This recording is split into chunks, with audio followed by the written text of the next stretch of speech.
pressure comes off of the head of a tip of a clamp conically out. Okay, it's not in a straight line. It disperses and diffuses the further away you get from the point of contact. I tell people we always need to put at least 3 pieces of particle board or MDF or plywood. Particle board or MDF are better because they're compressed materials with a resin and a core that's more solid than plywoods are. But I think that it's best if you sandwich maybe 3 scrap pieces of particle board, a little bit bigger than what you're trying to glue on the top, and 3 pieces on the bottom. Keep it balanced. And then by the time you come back and put your clamps on here and you tighten them down, clamps are like dollars in the bank. You can never have too many of them. By the time the pressure comes off the head of the clamp down to our core, it disperses out. Now we do get great point pressure where the head and the foot of that clamp are.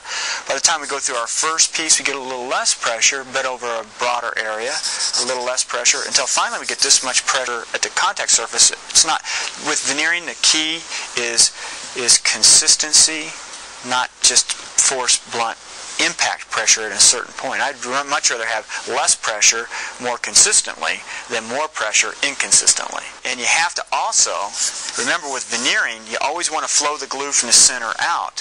So if this is from the top view, you'd want to put your clamps, the first clamps you put on are in the center. And then you put your next clamps to the outside edge of that, because we want to start the glue from the center of our piece and squeeze it to the outside. So that would be probably the arrangement I would have on the clamping from the top and the bottom side.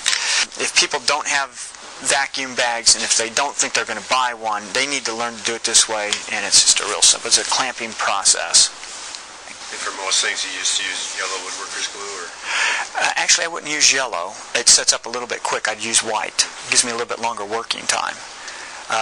My better choice is going to be resin glues, especially when we go to solid wood. If I'm putting this on solid wood, I need to create a rigid glue bond between the veneer and the core material, so I'm going to go to a urea formaldehyde for that.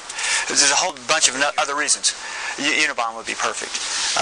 Weld wood, any of those would be good. They give me a lot longer working time, and they set up like glass, and they literally will cause the veneer to move, whether the veneer wants to move or not, with the core material.